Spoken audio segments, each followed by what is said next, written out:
We've had a terrific relationship with Ohio and with Cleveland, so thank you all very much. School choice, we're going to be talking about it, and so important. Just met some of your students, and they are terrific. They have a great future. They'll be taking my job someday, and I'll be happy about it. In particular, though, I want to thank Mr. Ron Packard. Where is Ron? Is he here someplace? Yes, he is. Thank you, Ron. Fantastic job.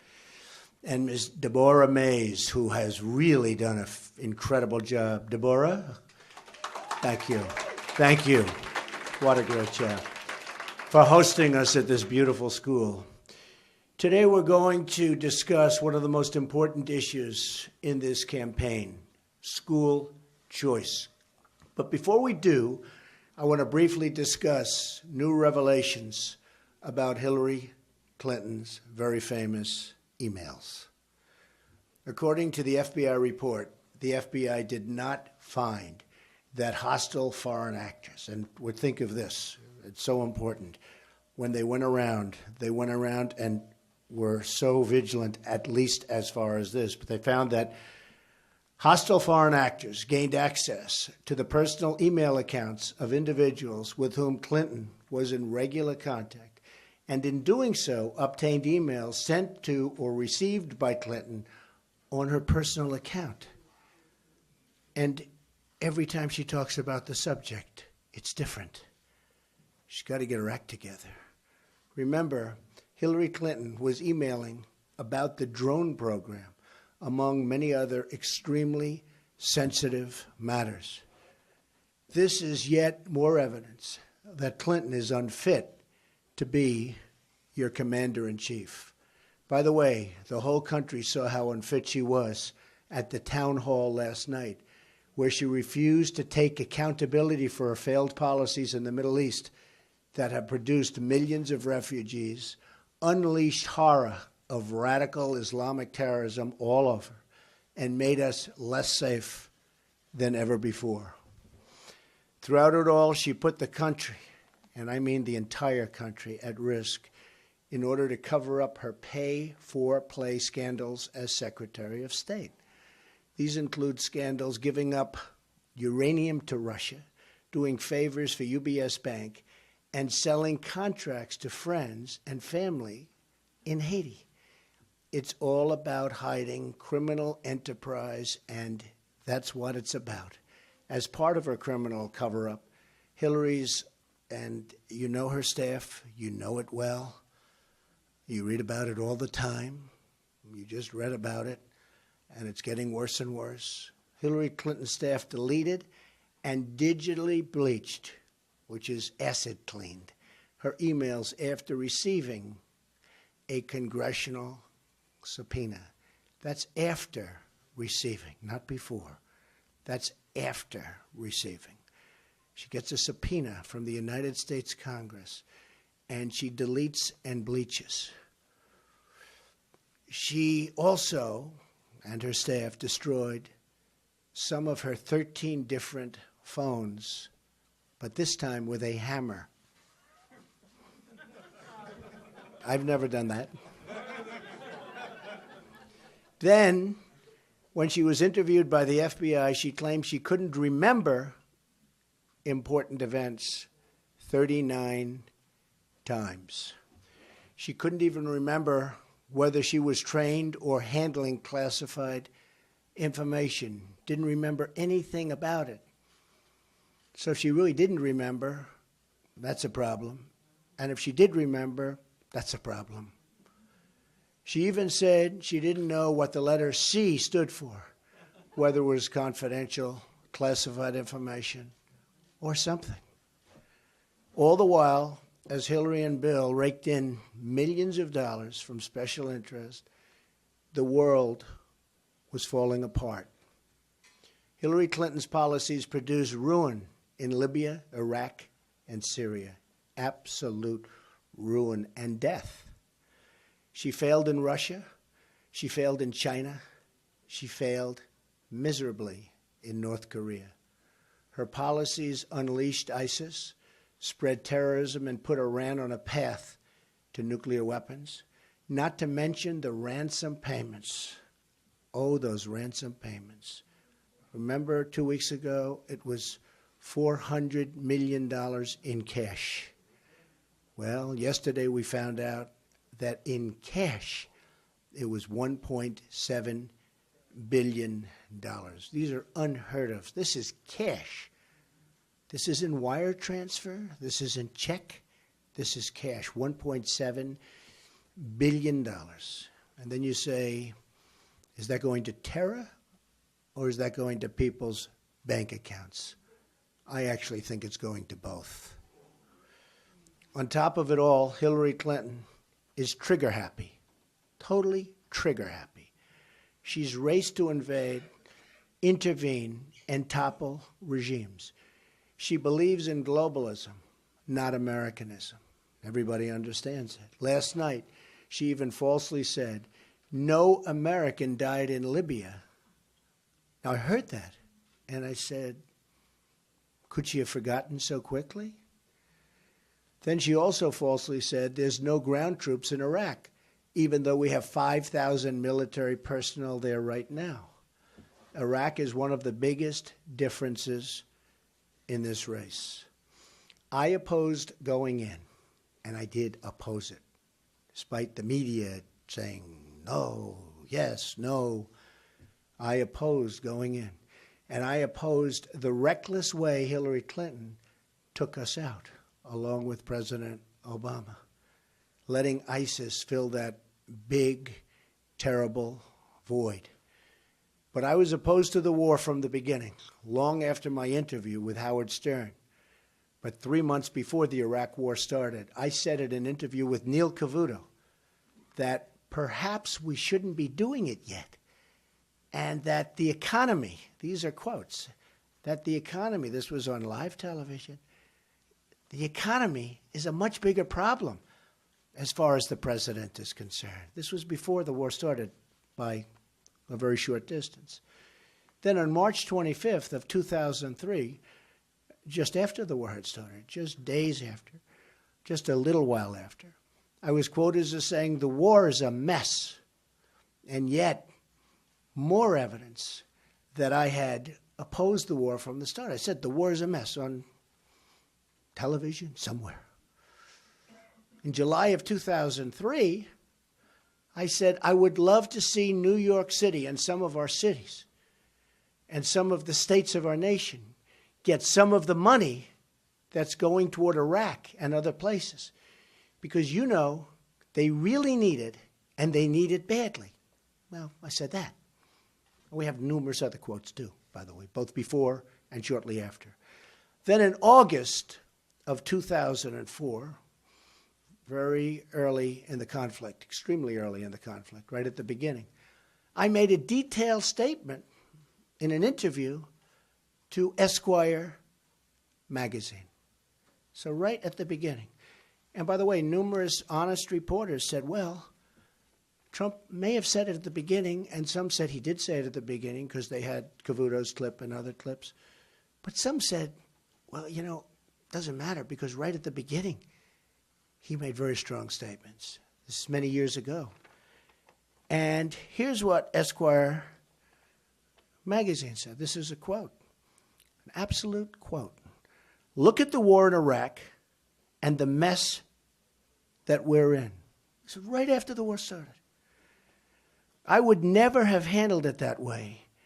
Does anybody really believe that Iraq is going to be a wonderful democracy where people are going to run down to the voting box and gently put in their ballot, and the winner is happily going to step up and to lead the country?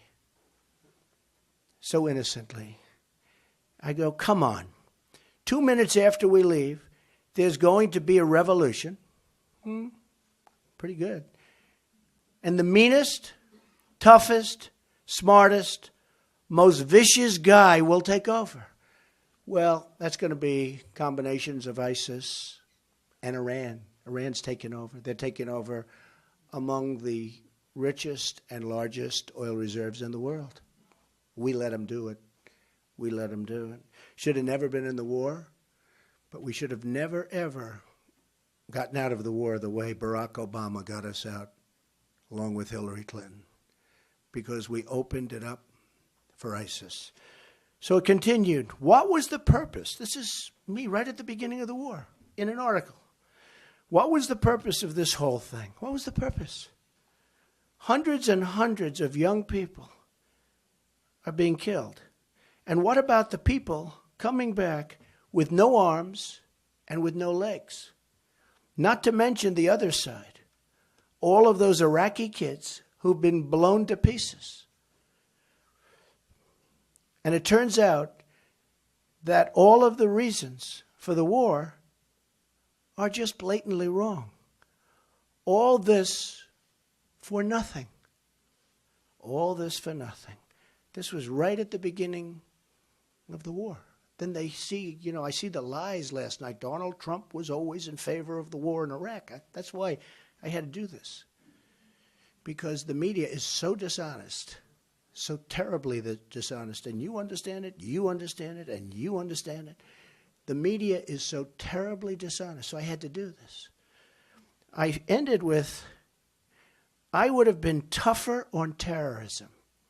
Bin Laden would have been caught a long time ago before he was ultimately caught, prior to the downing of the World Trade Center. So this was right at the beginning, and those other statements were before the war even started. And the Howard statement was long before, and it was the first time anybody ever asked me about Iraq. And I said, I don't know. It was very, but that was superseded because before the war, much closer to the war, I gave statements that we shouldn't go in. And shortly thereafter, immediately thereafter, and honestly, a lot of reporters said, hey, right at the beginning, he made this statement. And that statement was a very major story in Esquire magazine. So I just wanted to set the record straight. There is so much lying going on.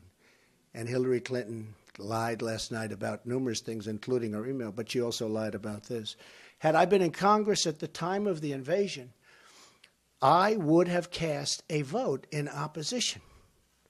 For years, I've been a critic of this kind of reckless foreign invasions and look, let's face it, interventions, that's what they are, that have been a hallmark of trigger-happy Hillary and her failed career. She's been a disaster. Here's the bottom line. I was a private citizen. I had no access to briefings or great intelligence surveys that she did.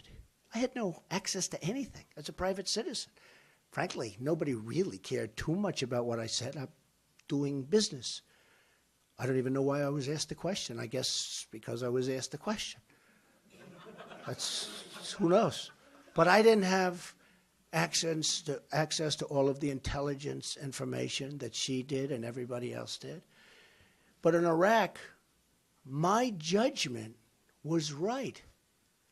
And hers, with all of this information and all of this great intelligence information, was wrong, along with a lot of other people, in all fairness. It was a big mistake. Totally destabilized the Middle East. It was a big mistake. Death to so many people. Hillary Clinton is always complaining about what's wrong. I just watched her on the tarmac. She tried to make up for her horrible performance last night. It was a horrible performance. So she went on the tarmac and told more lies. But she's been there. Remember this. She's always talking about things that she's going to do. But she's been there for more than 30 years. And she's never done anything about it. Never done anything. And all you have to do is look at New York State. When she ran for senator, she said she will bring jobs back to New York State. It's a disaster. No jobs have come back. Jobs have left. New York State, upstate New York, and the areas that she was talking about, they are disasters. All you have to do is look at New York State. She said she was going to bring tremendous jobs back. It will be wonderful, just like she's saying now. She wouldn't know how to bring a job back. She wouldn't have a clue. So it's all talk, but nothing happens. And that's what's going to happen with our country on jobs. And nobody is going to bring jobs back like Donald Trump. I will be the greatest jobs producing president that God ever created. And I say that with my pastors in the front row. With my pastors, believe me. So we're on track now to spend, listen to this, $6 trillion. $6 trillion. Could have rebuilt our country twice. All together on wars in Iraq and Afghanistan and the Middle East. Meanwhile, massive portions of our country are in a state of total disrepair. It's time to rebuild America.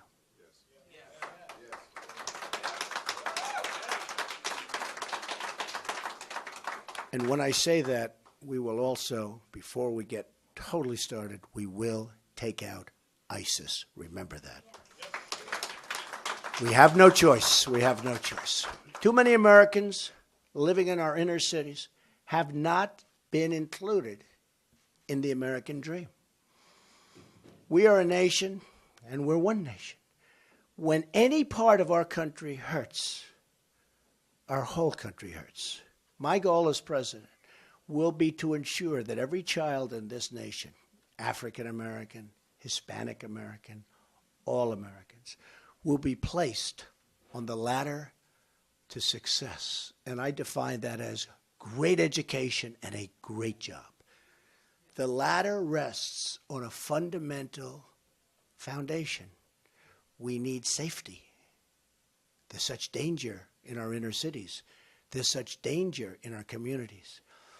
In order to help our children succeed, our first duty is to ensure that every kid in America can grow up in a safe community. You read what's happening. You see what's happening. You can't have prosperity without security. This is the new civil rights agenda of our time. The right to a safe community, a quality education, and a wonderful job.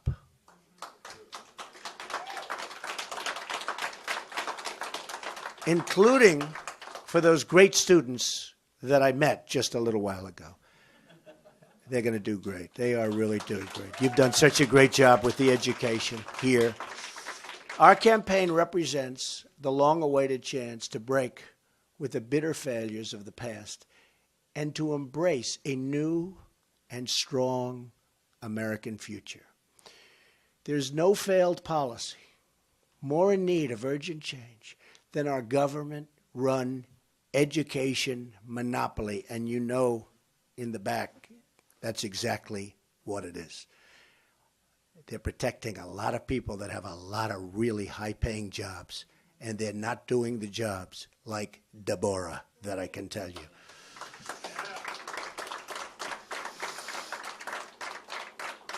And Deborah, they're making a lot more money than you, but we'll have to talk about that later. Right?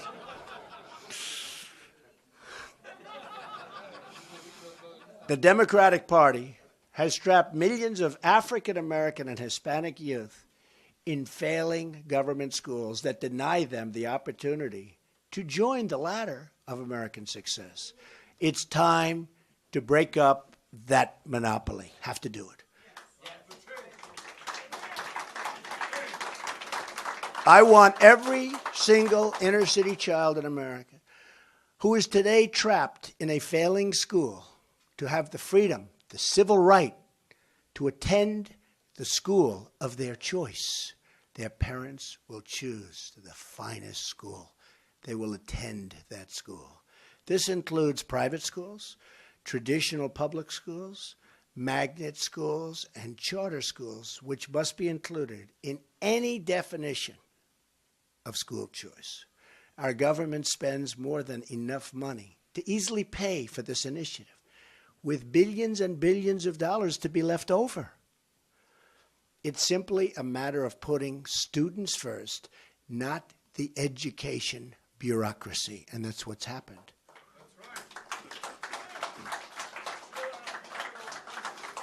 Let's run through the numbers. At the state and federal level, the United States spends more than $620 billion on K-12 education each year. That's an average of about $12,296 for every student enrolled in our elementary and secondary public schools. the federal government pays for about 10% of the K-12 costs. The other roughly $560 billion spent on K-12 education comes from the states themselves. We spend more per student than almost any other major country in the world, and we're doing very poorly in terms of a list. We spend more by far, and we're doing very poorly. So obviously, Common Core does not work, all right? Our largest cities spend some of the largest amounts of money on public schools. It's their biggest costs. New York City spends $20,226 per pupil. Baltimore spends $15,287 per student. Chicago spends $11,976 per student. And Los Angeles, it's $10,602. Just imagine if each student in these school systems was given a scholarship for this amount of money, allowing them and their family to choose the public or private school of their choice. Wouldn't that be great? Not only would this empower families, but it would create a massive education market that is competitive and produces better outcomes, and I mean far better outcomes. These schools would then cater to the needs of the individual student and family, not the needs of the teachers' union, which is a tremendous force and a tremendous barrier to getting done what you want to get done. And they will be a beneficiary because they'll be also working in these great schools. That's what's going to happen. They will come in and they